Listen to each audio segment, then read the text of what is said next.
RC, they did it, man. And you got to brag all over national TV, man. How you feeling? Feeling good, man. Listen, you know, man, I saw a picture. Somebody took a picture of one of the guys that were waving the flag, and I was kind of off on the sideline because I got to stay down on the field the whole game. I just kind of had my arms folded and was just looking at the field, man. I just remember thinking, like, how proud I was of those young men and of those coaches. And I realized I'm super old, you know, because I was full, and you know what I mean, like my heart was full, like my spirit was full, and I didn't have that very same feeling of we just won a championship. Just to be honest, I had a feeling that they just won a championship, and it was different because I was just so proud to say I played on that team and I went to that school, man. So it was really cool. Like, I can't say I was that moved when I won a Super Bowl, you know, because I played in it, and I was like, man, I'm just happy as hell it's over. And those 2 touchdowns we gave up to Larry Fitzgerald didn't totally ruin this great defensive year we had. And so, man, it was just a really cool deal to be on the field, to get to experience it, man, and to really see one hell of a football game. RC, you, and I'll give you tons of credit, man. One of the first things I asked you after we knew this was going to be the matchup was how LSU's secondary matched up with Higgins and Ross.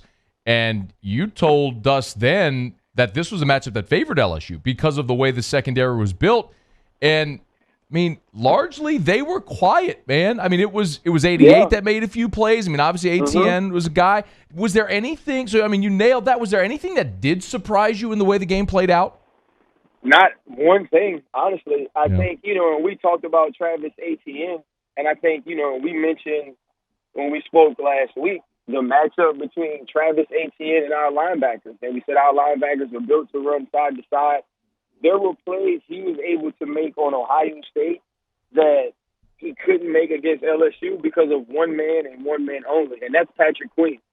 I'm standing on the field, and they throw a middle screen to Travis Etienne. Patrick Queen makes a great break on it, a very good hit in the backfield. And at that moment, I go, he's not coming back to school. You know, because I'm watching it, and I don't want to say that it surprised me that he played so well, but it did surprise me that he played that well. Yeah. And I know that sounds like a stupid sentence, but I thought he would play good because I thought it was a matchup. It wasn't like he's playing Derrick Henry and he was going to be overpowered by this guy. But I thought Travis Etienne was one of the better backs in this league, and I thought he just did an amazing job on him. And so for me, that was slightly surprising, just to hold a guy that talented down the way that Patrick Queen was able to do. Man, someone asked me, RC, on Tuesday yesterday when Queen announced, like, man, surprised he's going. I'm like, did you watch the game Monday? Yeah. No, I'm not at all. He'll never be hotter. No, it makes a lot of sense, man. You know, there's a lot I want to cover in these couple of segments, but let's segue to that. Since you went there, 7 guys declare yesterday. Did any of those catch you off guard? No, not really. I think, you know, when you look at a team that has success the way that LSU did this year, guys usually leave, but also this is what we've been seeing at LSU throughout the years. Even when they don't play this well, you know, there'll be some guys leave and you'll be like, oh, I didn't think he'd leave. And so this is going to happen when kids come to school and we see them on signing day on ESPN and they say, for the next 3 years, I'm going to play at Louisiana State University. Right. That tells me all I need to know. Right. That tells me it was never your plan to go for 4 years and graduate, right? To people like that, to the high 4 stars, to the 5 stars, staying 4 years is an indictment on their talent.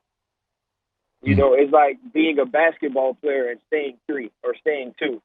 You start to question those guys sometimes. So I think, you know, it's good for the school that they'll be able to say they'll get a good amount of guys drafted. It's good for the school that, you know, you can recruit the type of talent that's able to produce and leave early. But here's the rub, right? You want to beat Alabama. You want to beat Alabama. welcome to being Alabama. You lose Joe Brady.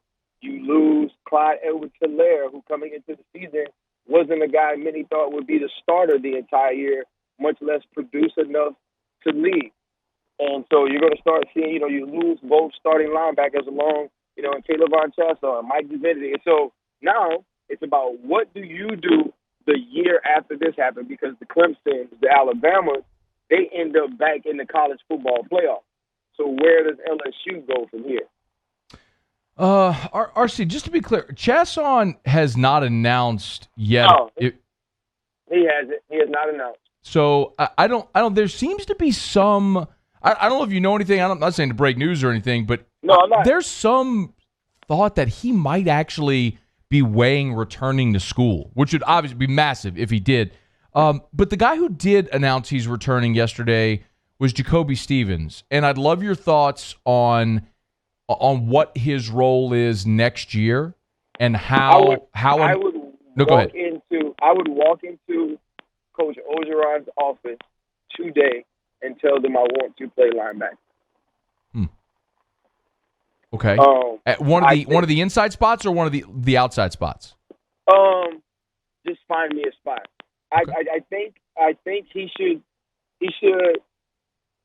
want to be used much like we saw Isaiah Simmons used, who, for large parts of the game was the best player. Well, probably most of the game was the best player on Clemson's team, especially when he was able to be matched up on Thaddeus Moss and Clyde Edwards-Healire early on in the game before Jamar Chase started to go crazy. I think that he would fit really well in that spot, getting opportunities to cover tight ends, cover running backs, also be used heavily in blitz. I think that's more suited for him than being a deep safety. I think it also will allow him to make more plays.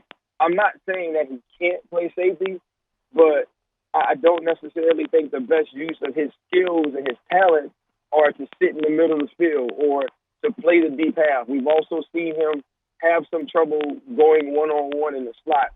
And so I think a move to a more inside position, a position closer to the line, will only benefit him and his skill set, but will also benefit LSU because isn't the thing to put people in the best situation to succeed individually, which then allows the team to succeed? And so I know he was recruited as a safety. He was one of the top safeties in the country, but a guy who's that big, that strong, can be that physical, I think will be better suited to play closer to the line because looking at him and watching his body, he kind of puts me in the Roy Williams from Oklahoma back in the day who won the Thorpe, kind of puts me into his mind and in that kind of mind frame when I look at him. But he also played in a very different time than we have now. Ryan Clark is with us, former LSU NFL safety. Of course, here with us each Thursday on Twitter at RealRClark25 and the Face First podcast. We're lucky to have Ryan Clark with us all season long. Good enough to spend, even on a day when he's traveling, a couple of minutes with us here via phone. By the way, RC, starter jacket that you were wearing on First Take on game day and there on the field. You got to give a shout-out, man. That thing was phenomenal. Where can people pick up the starter jacket? Is that a thing that's coming back? Yeah, so they're bringing the starter back. If you go to Instagram, at Starter Official, it was actually a guy who works for him. He DM'd me and he said, hey, man, we're trying to bring starter jackets back. Would you mind if we sent you one? And I was like, who would ever mind getting a free starter jacket? Right. And so they sent it to me. I've been telling people on Instagram, just go to at Starter Official, and you can see different jackets that they have. And I thought it was a perfect time to wear it. And it was super cool, and nobody else had it, so I felt really exclusive. And now I need to frame it because it's my national championship jacket. It's so good, man. Have you gotten how many people have mentioned it to you? Like the jacket, where can I get it? I probably, when I finally went to look at my DMs on Tuesday, I probably had 40 DMs about it. I believe it, man. Where people were asking. I actually have a white one, too. I'm going to save that one for the next championship. I love it. Even when a very uncool person like me says that's cool, you've got something. Well, listen, it was one of those things. I got, Corey Raymond even hit me up hey, man, I need to get one of those jackets. So, when a guy who has access to all LSU apparel he wants you need to get your jacket, you really found something. I love it, man. RC's with us. All right. Let's talk about Odell, man. Just give me your thought on, if you would, all of what transpired post game. I'll just leave it open. Your thought on what transpired.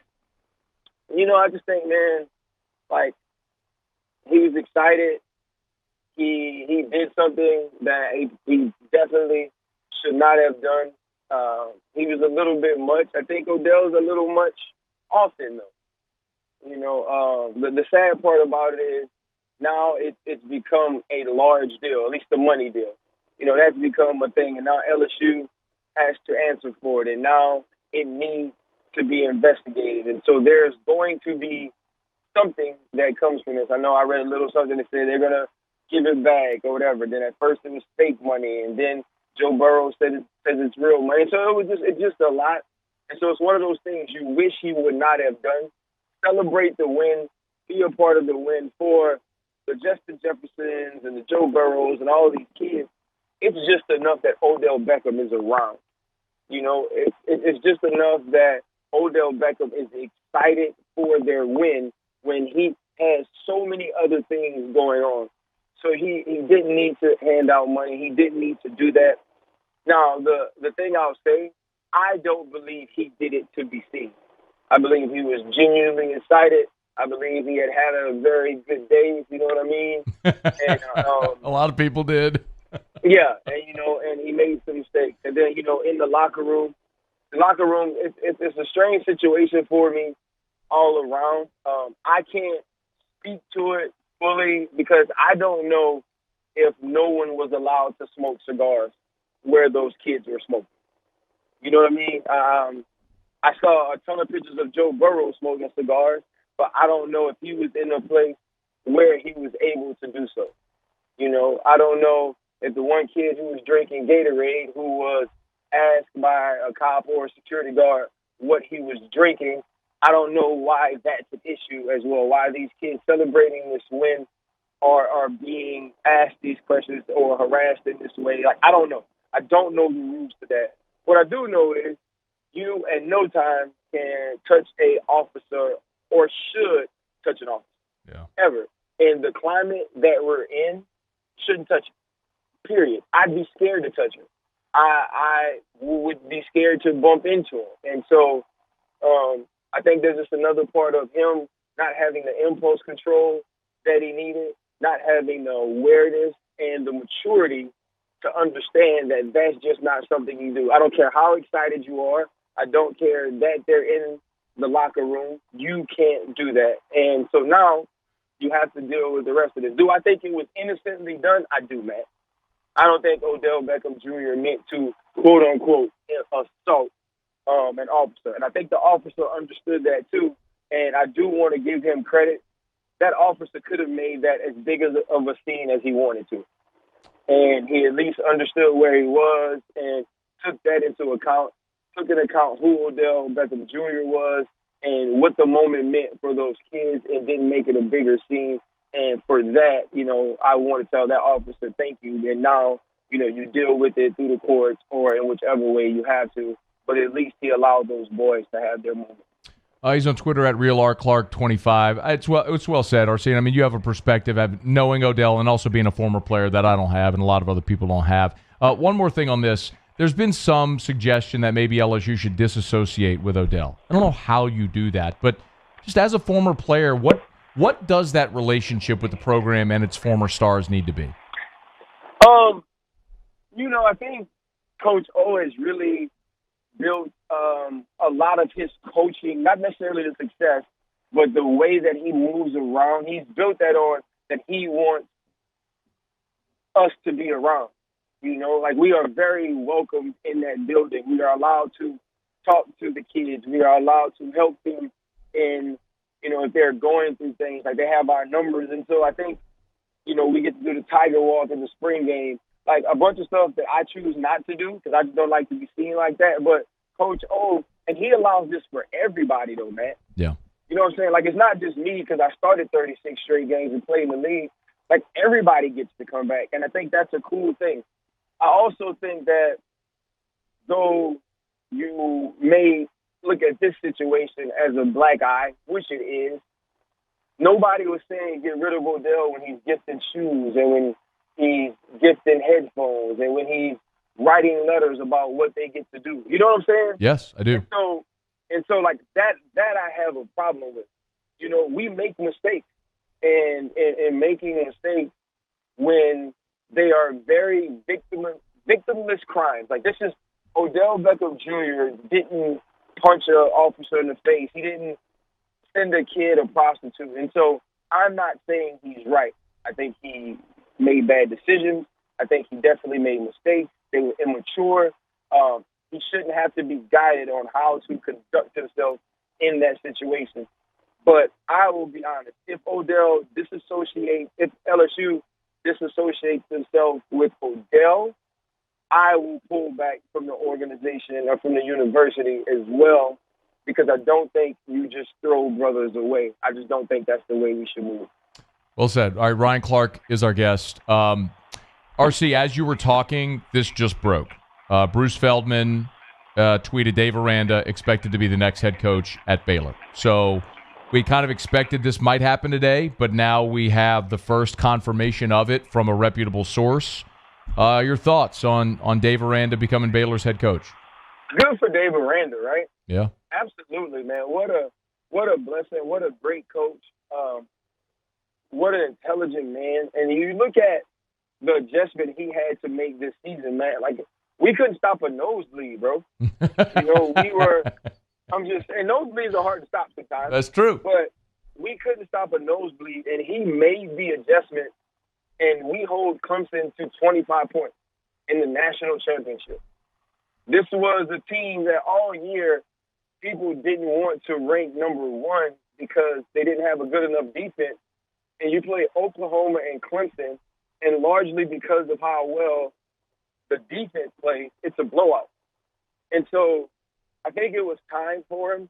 When you look at what you lose defensively, and I don't necessarily know how much it matters because this year wasn't a great year, but this year finished great. Mm-hmm. And you lose all of these players. So now you get to go to a place that was 11-3 last year and try to continue the new progression of where that school is going after being on the brink of getting the death penalty just for a player's behavior, because of coach's behavior, not playing well. Matt Rule winning one game in his first season. You take over a program that's on the rise, and I think it was time.